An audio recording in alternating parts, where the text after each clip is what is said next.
Ты что думаешь, поедешь на прииск и тут же добудешь золото на 2 миллиона за неделю или 10 дней?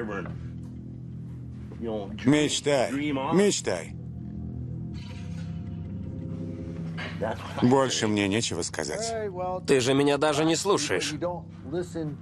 Разве что ты эти 3 миллиона родишь. Да с тобой нет смысла разговаривать. С тобой-то тем более. Пошел вон из моего дома. Вон из моего дома. Будешь на меня орать? Орать на меня в моем же доме? Убирайся отсюда. Пошел вон.